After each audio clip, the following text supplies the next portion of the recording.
الله لا حول ولا قوة إلا بالله العلي العظيم رب اشرح لي صدري ويسر لي أمري واحلل عقدة من لساني يفقهوا قولي أعوذ بالله من الشيطان اللعين الرجيم بسم الله الرحمن الرحيم الحمد لله رب العالمين والصلاة والسلام على أشرف الأنبياء والمرسلين سيدنا ونبينا وشفيع ذنوبنا وطبيب قلوبنا ومولانا أبي القاسم محمد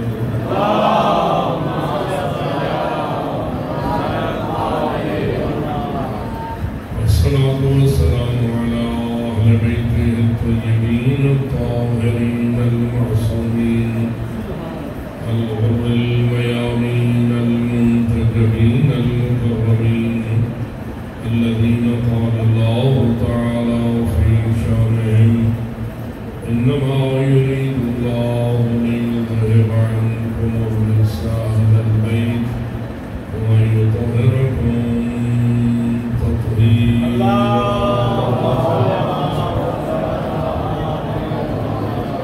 ورحمة الله على أحبابهم وأصحابهم وشيعتهم ومواليهم أجمعين ولعنة الله على أعدائهم ملعونين من يوم عداوتهم إلى أبد الآبدين أما بعد فقال الله تبارك وتعالى في كتابه الحكيم وكلامه العظيم بسم الله الرحمن الرحيم إنا نحن نحيي الموتى ونكتب ما قدموا وآثارهم وكل شيء أحصيناه في إمام مبين صلى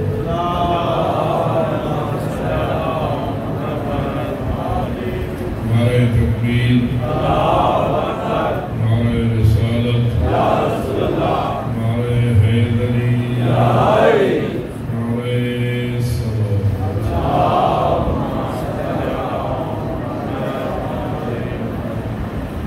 شکر ہے ذات قدرت کا جس نے سورہ فاتحہ کی ابتدا میں اپنا پہلا تعارف جو فرمایا ہے کہ حمد ہے اس اللہ کے لیے جو رب العالمین ہے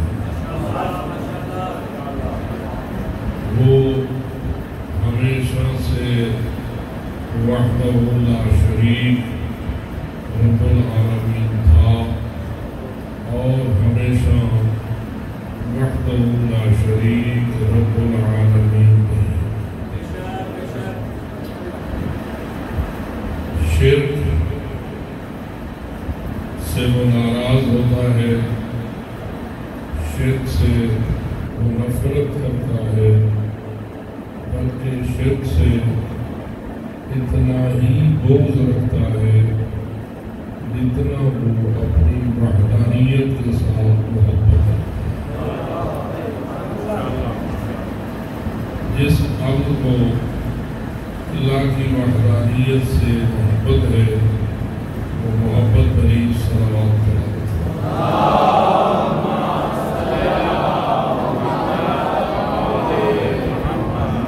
اس نے اپنے قرآن میں فرمایا ہے ان الشرک لظلم عظیم، شرک ظلم ہے، ظلم چھوٹا سا ظلم ہے یا عظیم ظلم ہے؟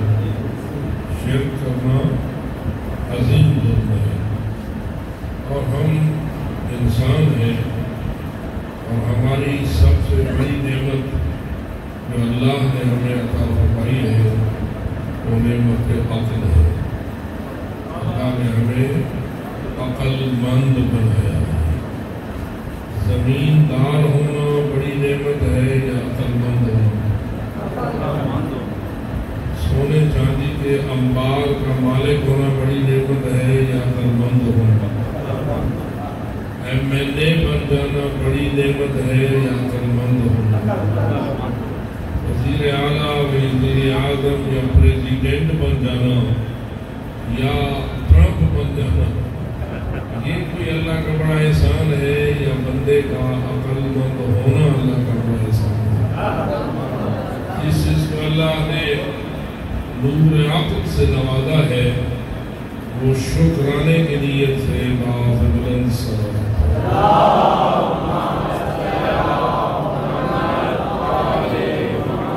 اور یہ آیت بھی ضرور ذہن میں یاد رہے۔ اس نے فرمایا لَإِن شَكَرْتُمْ لَأَزِيدَنَّكُمْ وَلَئِن كَفَرْتُمْ إِنَّ عَذَابِي لَشَدِيدٌ۔ اگر میری بھیجی ہوئی نعمت کا تم شکر ادا کرو گے تو میں وعدہ کرتا ہوں کہ اس نعمت میں اضافہ کروں۔ اگر تم شکر ادا کرو گے تو کیا کروں گا؟ نعمت میں اضافہ کروں گا۔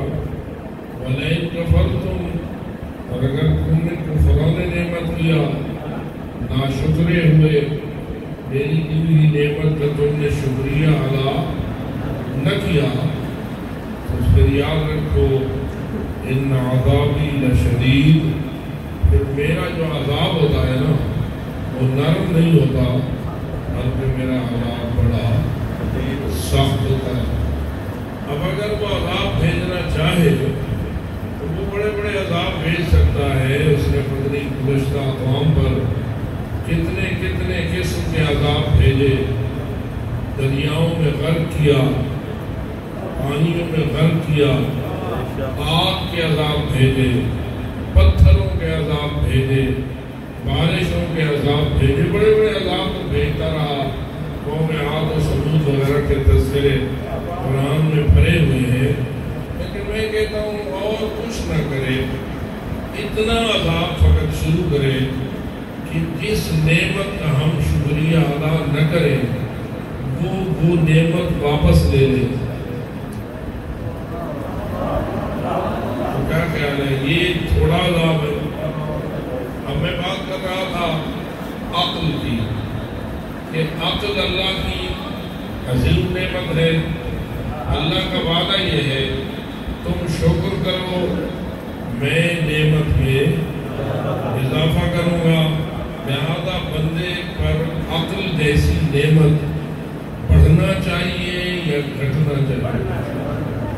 جو نور عقل میں اضافہ چاہتا ہے وہ بآواز بلند شکریہ کے قسم سے سلام۔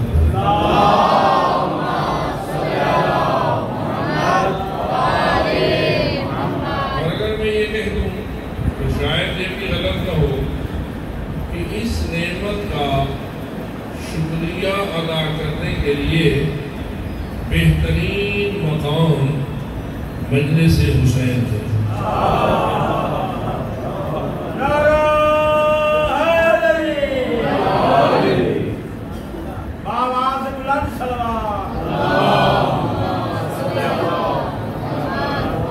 اس بات پر کبھی خود گھر بیٹھ کر غور کر لینا کہ مجلس حسین آپ کے عقل کے نور میں اضافہ کرتی ہے یا کمی لاتی ہے؟ ویسا تو وہ سنتے نہ دے ہو، آیا جب مجلس سن کے جاتے ہو تو فکری صلاحیتیں اور عقل کا نور اس میں کچھ اضافہ ہو چکا ہوتا ہے یا کمی ہو چکی ہوتی ہے؟ تو اس کا مطلب یہ ہوا کہ مجلس حسین مجلس شکر خدا، مجلس امام حسین ایک شکریہ کی مجلس ہے۔ اللہ کی نعمت کا شکر بڑھاتے جاؤ، اللہ فرماتا ہے کہ میرا وعدہ ہے کہ میں اس نعمت میں اضافہ کروں گا جس کا تم شکر بڑھاؤ۔ لیکن یہ بھی یاد رکھو اگر تم نے کفران نعمت کیا، میں نے تمہیں نور عقل جیسی عظیم نعمت عطا فرمائی اور تم نے اس کا شکریہ ادا کرنے کی بجائے ناشکرے بنے، تو پھر یاد رکھو میرا سخت ہے، یعنی اگر میں تم سے نور عقل واپس لے لوں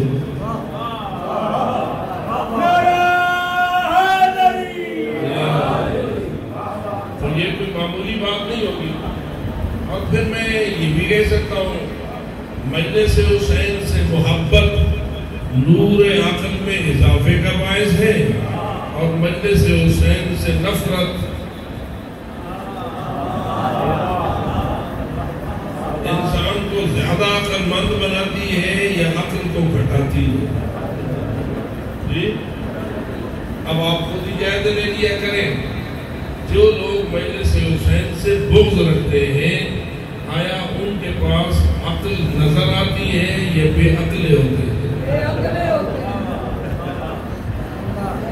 ہمارے بعض زمانے میں کہا جاتا تھا جتھا اوے اتھا عقل نہیں، جتھا عقل ہے اتھا اوے. تو میں یہ سمجھتا ہوں کہ اے مومنین، شکر کرو اللہ نے آپ کو حسین عطا فرمایا.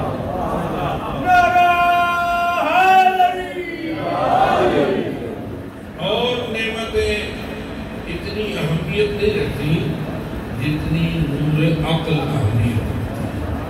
اور انسان کے انسان ہونے کا جو درہ امتیاز ہے وہ اس کی دیگر صلاحیتوں سے زیادہ نور عقل اس کا درہ امتیاز. کہ ڈھڈ ہوئے آنا فضیلت کی بنیاد، تو پھر ہاتھی بڑا افضل ہوتا ہے. اشرف المخلوقات پھر ہاتھی ہوتا ہے، کیونکہ ہاتھی کا پیٹ سب سے بڑا ہے. لیکن بتائیے انسان اشرف المخلوقات ہے یا ہاتھی؟ انسان. تو انسان اپنے پیٹ کی بنیاد پر اشرف المخلوقات ہے، اپنے ہاتھوں کی بنیاد پر اشرف المخلوقات ہے، یہ اپنی فکر عقل کی بنیاد پر اشرف المخلوقات. اور پھر ایک بات یہ بھی قابل غور ہے، جتنا عقل بلند اتنا ایمان بلند.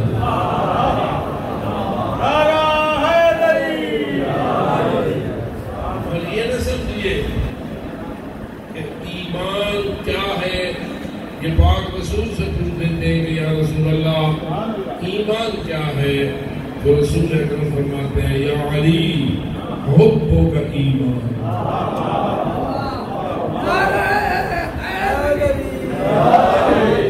علی حبک ایمان و بغضک کفر و نفاق.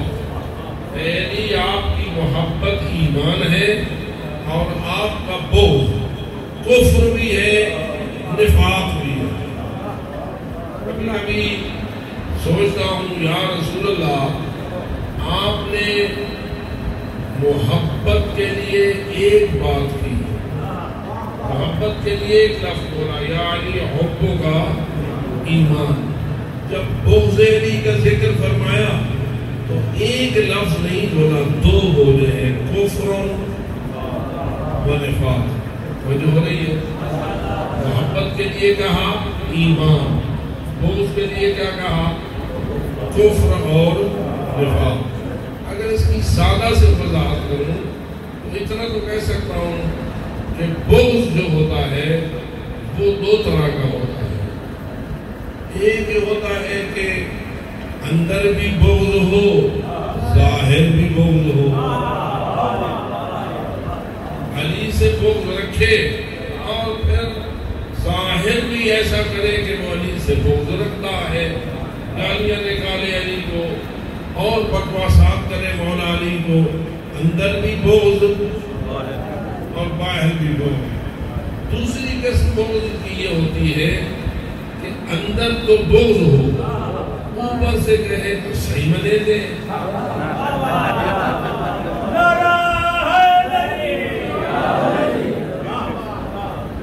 دو ہو گئی نا قسم بغض کی، اندر اور باہر دونوں میں بغض. اور دوسری قسم یہ ہے کہ اندر تو بغض ہو لیکن باہر میں محبت کا اعلان ہو. اگر اندر باہر دونوں طرف بغض ہو اس کا نام کفر ہے، اور اگر اندر ہو اور باہر محبت ہو اس کا نام نفاق ہے، اس کا نام منافقت ہے۔ اور مولا علی کو اللہ نے معیار بنا دیا ایمان کا بھی، کفر کا بھی، نفاق کا بھی۔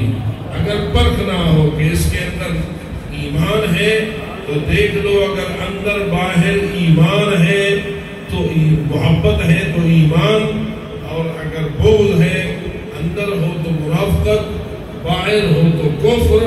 بہرحال علی ہی وہ محور ہے جس سے پتہ چلتا ہے کہ ایمان کیا ہے، کفر کیا ہے اور منافقت۔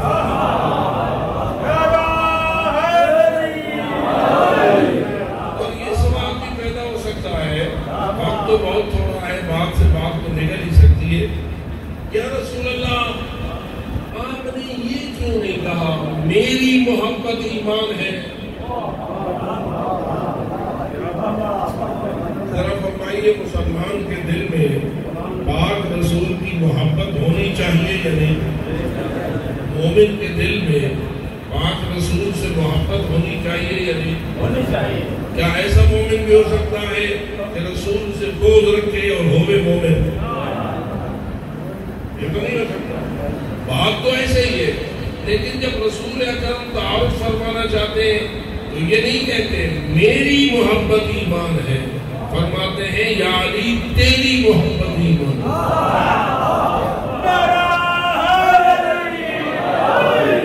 حدیثیں تو ہر ایک کے سامنے موجود ہے۔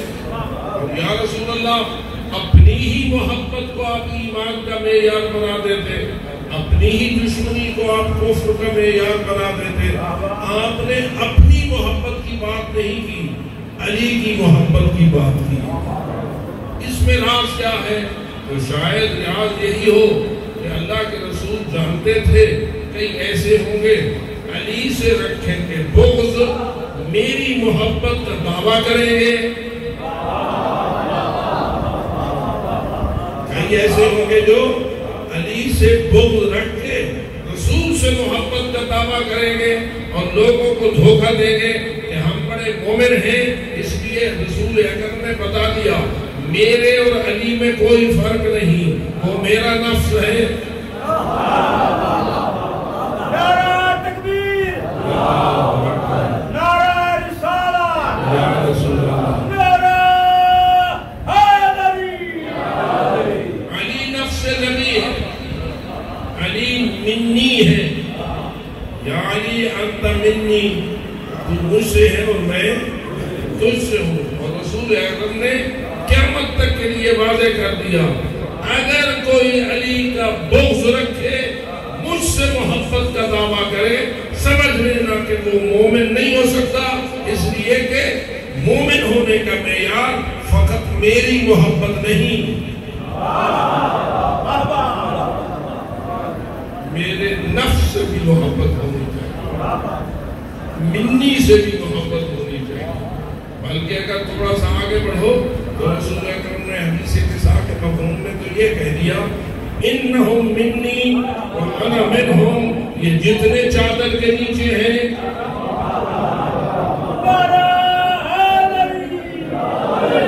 یہ پنج تن پاک سارے مجھ سے ہیں اور میں ان سے ہوں، لہذا اگر کوئی مجھ سے محبت رکھے اور بغض رکھے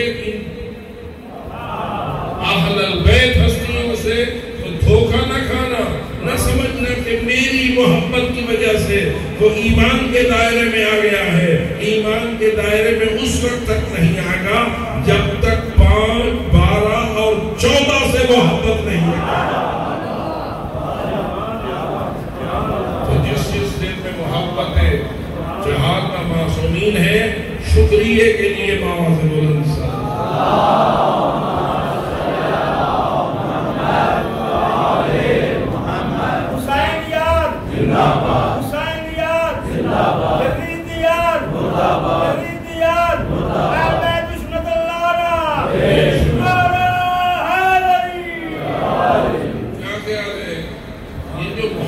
ہوتی ہے معصومین کی،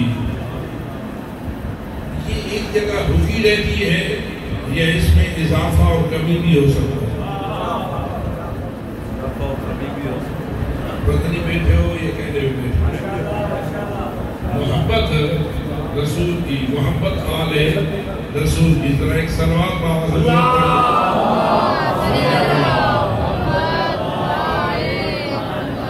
کن پہ آپ نے صلوات بھیجی؟ نہیں، پھر بھول گئے. پھر پڑھیے صلی علی محمد آل محمد. ٹھیک ہے، تو آپ کن پہ آپ نے صلوات بھیجی؟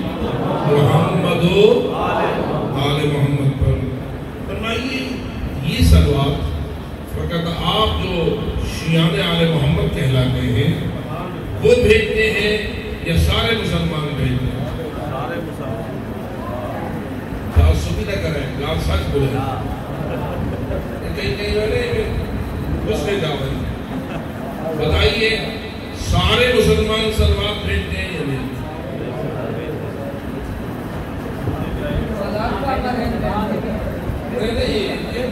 میں غصے والی بات نہیں سننا چاہتا، میں انصاف والی بات سننا چاہتا ہوں.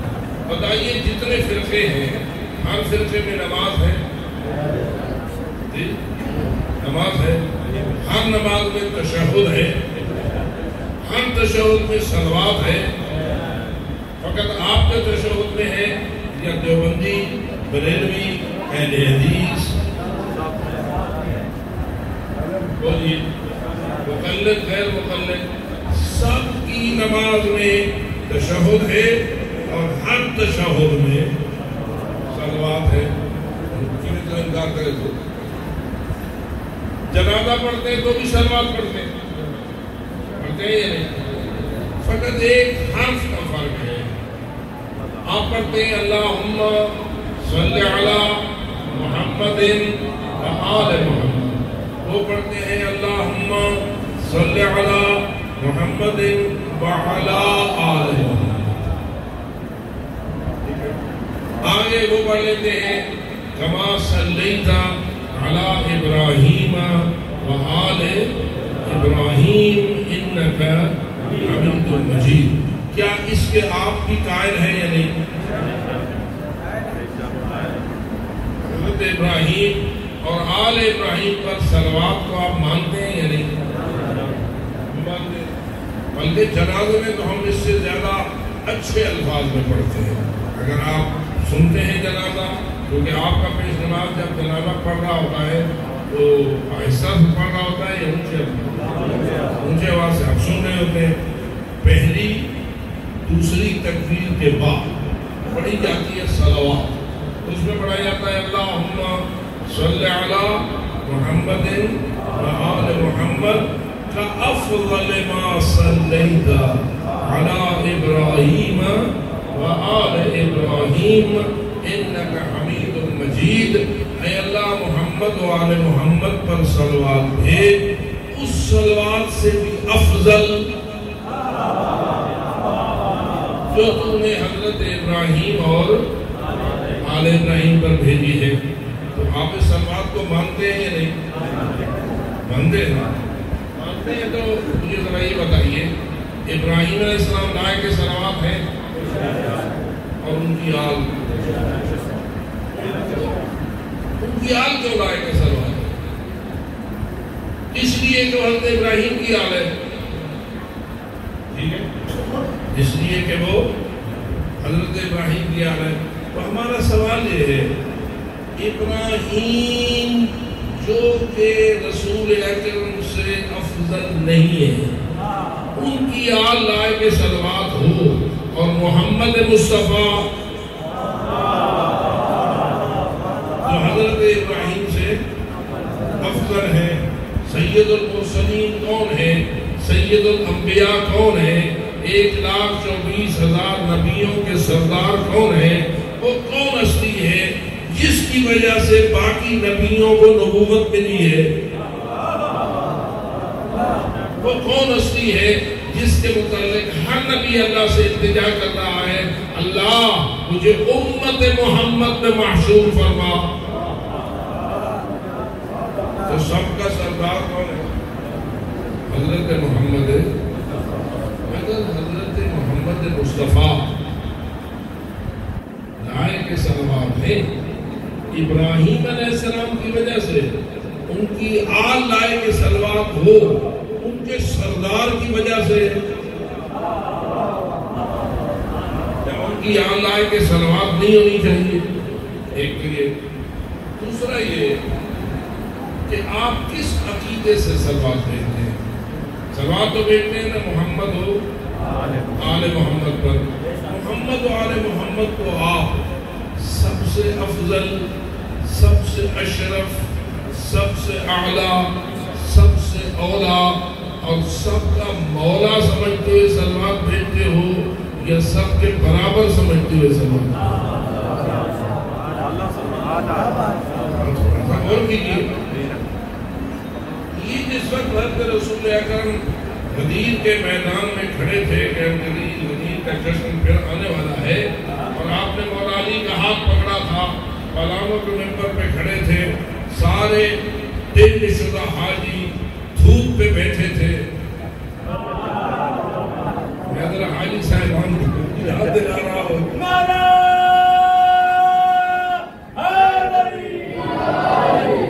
جب یہ حاجی حج کر کے واپس آتا ہے، اس کے حج کی نشانی کیا ہوتی ہے؟ ٹینڈ ہوتا ہے. تو ٹینڈ ہوتا ہے 10ویں، 11ویں یا 12ویں ذی الحجہ کو، اور پاک رسول نے 18 ذی الحجہ کو سارے حاجی مردوں اور حجانیوں کو دھوپ پہ بٹھا دیا تھا. دوپہر کا وقت تھا، پالانوں کا ممبر تھا، علی کا ہاتھ پکڑ کے دکھا رہے تھے اور بار بار فرما رہے تھے من کنت مولا ہو، جس چیز کا میں مولا اس کا. اچھا ذرا ایک تصور میں انسان لے چلیے. یہ آیت کون لایا تھا کہ یا ایھا الرسول بلغ ما انزل الیک من ربک وان لم تفعل فما بلغت رسالتہ. اے رسول پہنچا دے وہ پیغام جو تیری طرف میری طرف سے نازل کیا گیا ہے، کیونکہ یہ پیغام اتنا ضروری ہے، اتنا اہم ہے کہ اگر آپ نے یہ پیغام نہ پہنچایا تو ما بلغت رسالتہ، آپ نے پھر اپنی رسالت کا فریضہ ہی انجام. یہ آیت ہے نا قرآن کی. کون لایا تھا رسول پر؟ کون آیات لانے والا ہے؟ جبرائیل امین. اب میں آپ کو ذرا تھوڑا سا پوچھتا ہوں، جبرائیل دیکھ رہا ہے کہ یہ جو آیت ہے، ایسی آیت اللہ نے اپنے رسول پر اور کبھی نازل نہیں کی جس میں اللہ نے یہ کہہ دیا ہو اگر تم نے یہ نہ کیا تو تم نے اپنی رسالت کا کوئی فریضہ. 6666 آیتیں قرآن مجید میں موجود ہیں اور ہر آیت کی وحی ہوتی رہی، لیکن کسی آیت میں بھی یہ اسلوب اور یہ انداز اللہ کا نہیں ہے کہ اگر تم نے یہ نہ کیا تو تم نے کوئی کام نہیں. اب جبریل بھی دیکھ رہا ہے کہ آیت بڑی عجیب ہے اور کتنی لہجہ اس کا جو ہے عجیب ہے. اپنے حبیب کو کہ جس سے بڑھ کر اور کوئی حبیب نہیں، اللہ کس انداز سے بات کر رہا ہے. تو میرا دل کہتا ہے کہ جبریل بھی جلدی سے واپس نہیں گیا ہوگا، رک گیا ہوگا کہ دیکھنا تو صحیح یہ آیت پہ پاک رسول عمل کیے کرتے ہونا نے جو ذرا اس قسم کا کوئی ماحول بنے تو ذرا دل دیکھ لینے چاہیے. تو صحیح والے انہیں نیک بھائی نے دیکھنا تو صحیح تھی کی میرے. اب وہ جبریل ہے، حضرت آدم سے لے کے آخری نبی تک ہمیشہ وحییں پہنچاتا رہا ہے اور اسے پتا ہے کہ انداز کیا ہے. اور یہ اس آیت میں جو اللہ کا انداز ہے وہ کسی اور آیت میں نہیں ہے. تو میں ذرا رکو دیکھوں سے کہیں کہ حبیب خدا اس پر عمل درآمد کس طرح کرتے. جبریل رک گیا، رسول نے مجمع کو بٹھا دیا، دھوپ تھا، حالانکہ رسول تو اتنے عظیم معجزہ نما تھے، ایک اشارہ کرتے جیسے آج بادل ہو گیا ہے.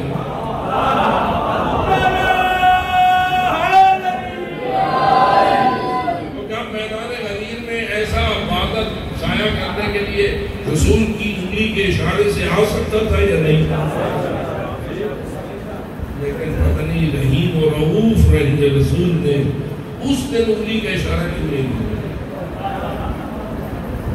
اور جو کچھ رسول کرے اسی میں حکمت ہوتی ہے۔ اگر دھوپ میں بٹھایا، نیچے سے زمین گرم تھی، اچھا مزیدار بات یہ ہے کہ رسول اکرم سیاں تمہیں ایک دو گھنٹے انتظار چکر دیگر آوے سی ویلا ٹھاروے سی، ہو سکتا تھا یہ نہیں، لیکن نہ رسول نے صبح کا وقت منتخب کیا، نہ عصر کا انتظار کیا، این زوال اور ظہر کا وقت بٹھا دیا، سب کو دھوپ کے اوپر اور تپتی ہوئی زمین پر بٹھا دیا۔ نظر آتا ہے رسول سمجھ رہے تھے میں نے جو پیغام پہنچانا ہے وہ ایسی حالت میں پہنچنا چاہیے کہ کوئی یہ نہ کہہ سکے مجھے نیند آ گئی تھی۔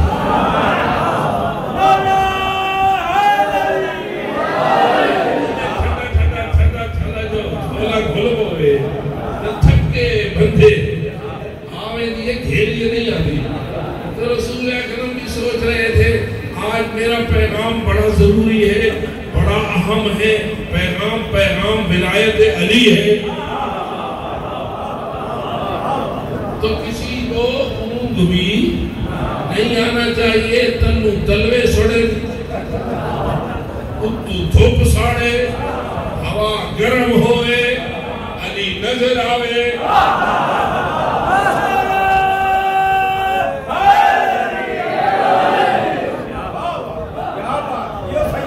رسول بڑا حکیم ہے، بلکہ معلم حکمت فرماتا ہے انا دار الحکمت وعلی بابها، میں حکمت کا خزانہ ہوں، علی اس کا۔ ٹھیک ہے، تو جبریل نے یہ سارا منظر دیکھا ہوگا یا نہیں؟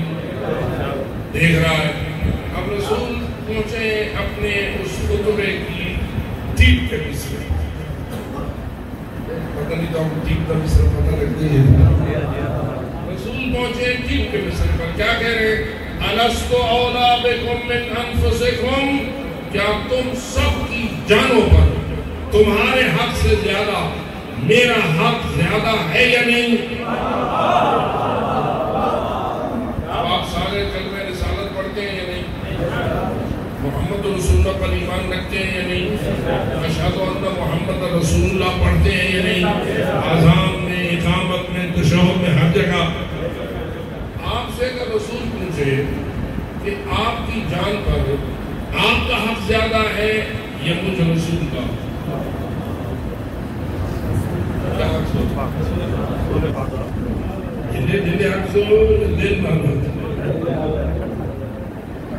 جس چیز کو یہی ایمان ہے کہ میری جان پر میرے حق سے بھی زیادہ زہرا کے بابے کا حق ہے، نعرہ حیدری، یاد ہے یہ نعرہ حیدری گواہی ہے۔ جو نوٹ ہو رہا ہے یہ فلم کا کیمرہ اتنا باریک نہیں جتنا ان کا کیمرہ باریک، اشارہ کروں، یہ جو کیمرہ ہے نا یہ بھی میری فلم بناتا ہے، لیکن میرے ظاہر کی فلم بناتا ہے، میرے اندر کی فلم نہیں بنا سکتا۔ اسے کوئی پتہ نہیں کہ میں کس ارادے اور نیت سے پڑھ رہا ہوں، لیکن جو ان کے کیمرے ہیں کرامن کاتبین کے، ان کی ڈیوٹی تقسیم ہے یا ملی جلی ہے؟ یہ دایاں اور یہ بایاں کیا کر رہے ہیں؟ آواز ریکارڈ کر رہے ہیں۔ دائیں والا کیا کر رہا ہے؟ نیکی۔ بائیں والا کیا کر رہا ہے؟ برائیاں۔ اس کو پتہ چلتا ہے کہ یہ نیکی ہے،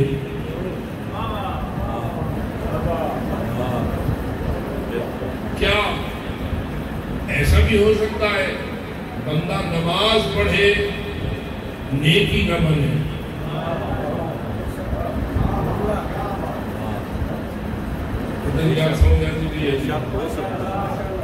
ایک بندہ نماز پڑھے لیکن اس کو لکھے یہ بائیں والا، کیڑی نماز ہوتی جس میں نیت خالص اور جس دل میں ولایت علی نہ ہو، نماز میں بھی نیت خالص نہیں ہوتی۔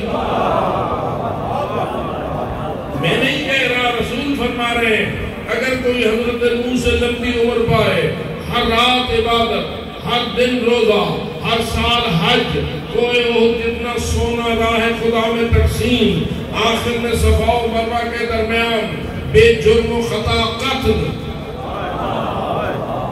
ایسی شخصیت کو رسول نامزد کر کے فرماتے ہیں اِلَّمْ يُرَوْلِكَ يَا عَلِي لَمْ يَشُمَّ رَوْحَةَ الْجَنَّةِ، ایسے شخص کے دل میں یا علی اگر تیری ولایت نہیں ہے وہ جنت کی خوشبو کا بھی حقدار نہیں ہے۔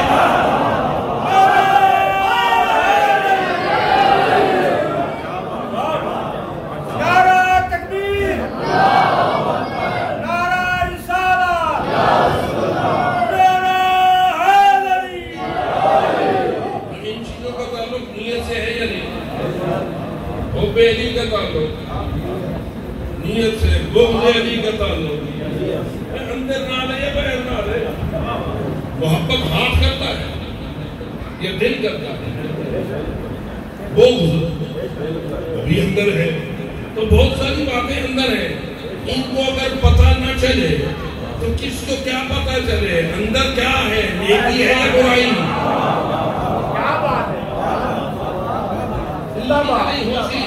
میں یہ سجا کبھی انہوں پوچھے یہ نعرہ نہیں پڑھتے ہیں یہ میں دیکھنے ہیں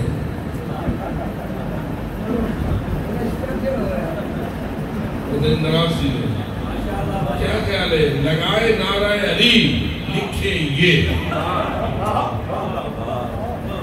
کون ہوگا جس کے نعرہ علی کو یہ لکھے گا وہی ہوگا جس کے اندر بغض علی ہو زبان پہ علی علی ہو۔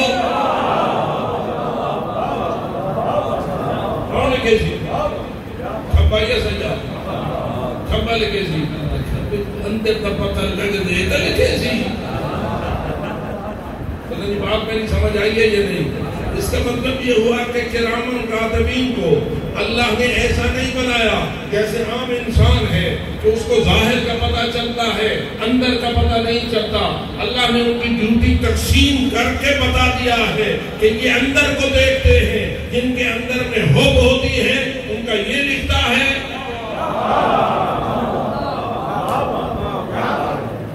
دوسرے کا وہ لکھتا ہے، ہوتا ہے نا ایسا۔ اب میں پوچھ رہا ہوں کہ حضرت رسالت میں آپ پوچھ رہے ہیں الَسْتُ أَوْلَى بِكُم مِّنْ أَنفُسِكُم، کیا تمہاری جانوں پر میرا حق تمہارے اپنے حق سے بھی زیادہ ہے یا نہیں؟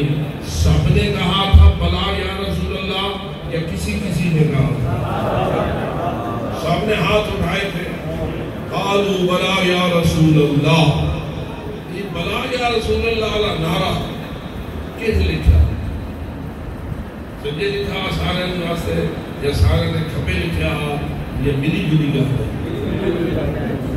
بیٹھے تھے چلو 100 سال بعد ہو لیکن فیصلہ تھی سکتے کہ کچھ ایسے تھے جن کے بلا یا رسول اللہ کو لکھنے والا دایاں تھا، کچھ ایسے تھے جن کے بلا یا رسول اللہ کو لکھنے والا بایاں تھا، جس نے علی کو دل سے مولا مانا تھا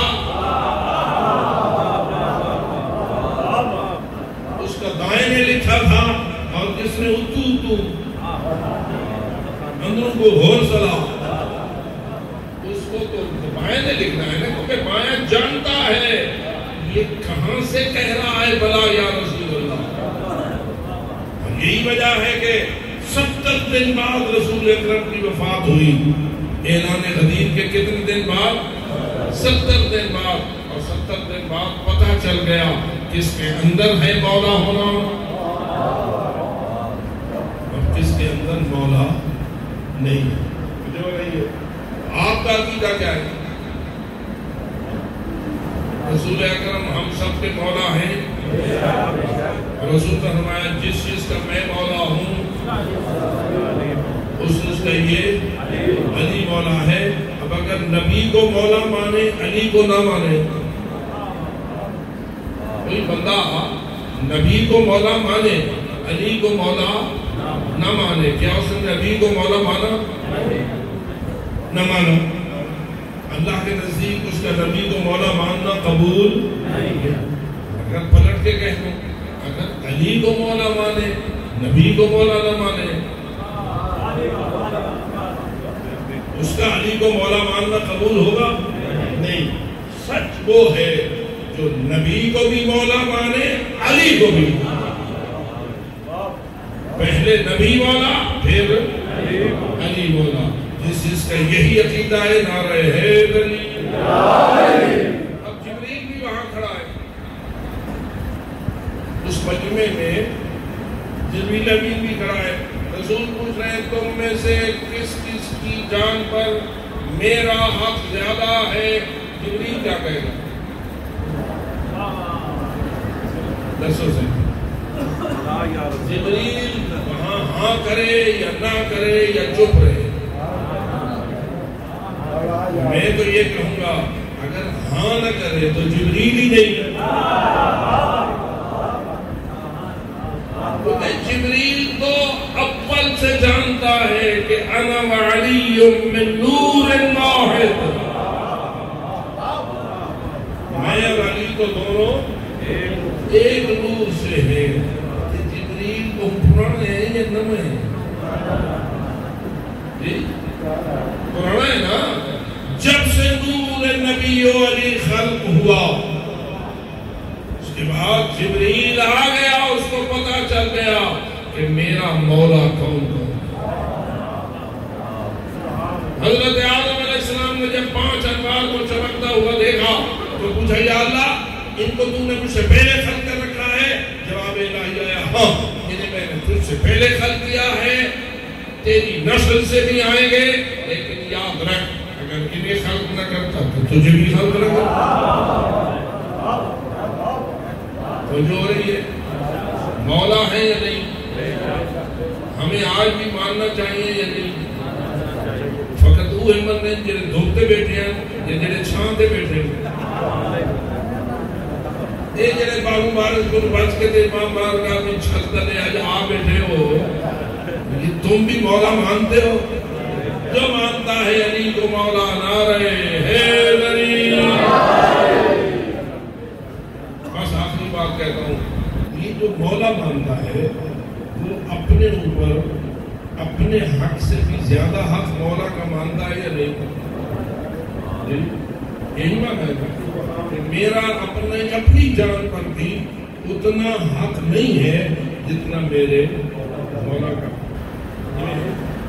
جان میری سر سے لے کے پاؤں تک یہ جان ہے۔ اب فرمائیے یہ منہ دیتے چہرے دیتے وال اگتے ان پر کس کا حق زیادہ ہے؟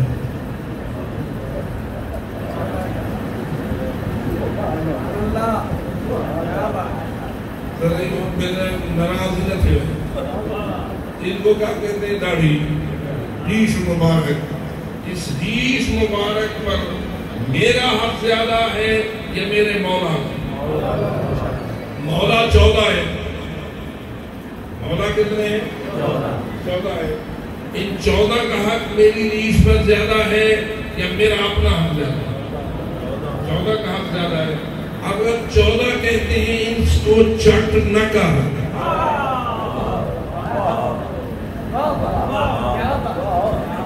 ناراض نہیں بیٹھے،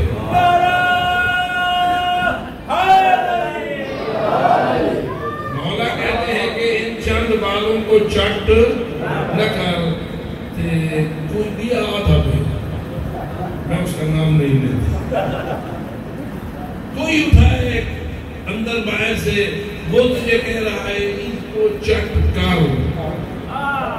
اب اگر تو چٹ کرے تو تو نے مولا مانا یا چٹ نہ کرے تو تو نے مولا مانا۔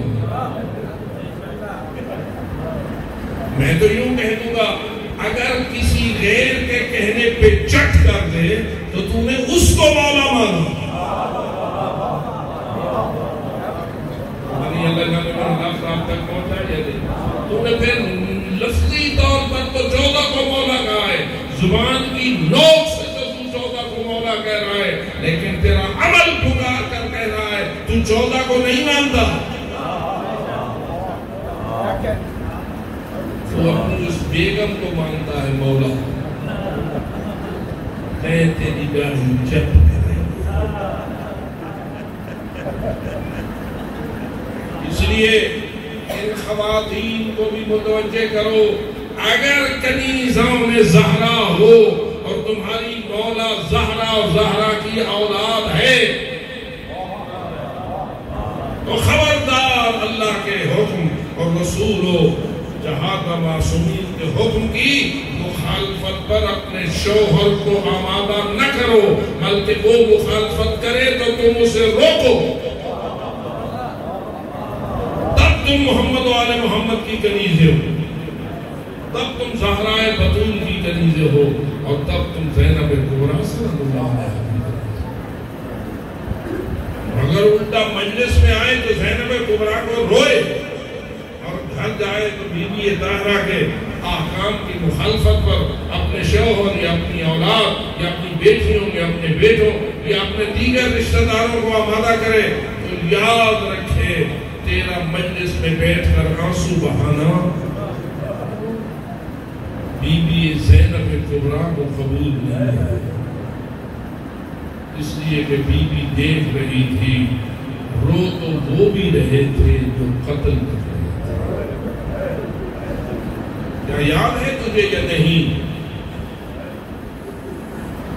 کہ حضرت زینب کبریٰ کبھی دائیں جاتی تھی، کبھی بائیں جاتی تھی؟ ام فیکم مسلم، تمہارے اندر کوئی مسلمان نہیں رہ گیا؟ لیکن کسی کے دل میں کچھ نہ تھا، بلآخر دختر زہرا کو رو کے یہ کہنا پڑا، یا عمر ابن سعد اتنظر ویقتل اخی ابو عبداللہ، اے عمر ابن سعد تو دیکھ رہا ہے میرے بھائی علی کو قتل کیا جا رہا۔ فقط اتنا ہی نہیں ہے، اتنا ہی نہیں ہے، بلکہ اللہ جانے ظلم کی داستان کتنی آگے بڑھتی چلی گئی، کتنی آگے بڑھتی چلی گئی۔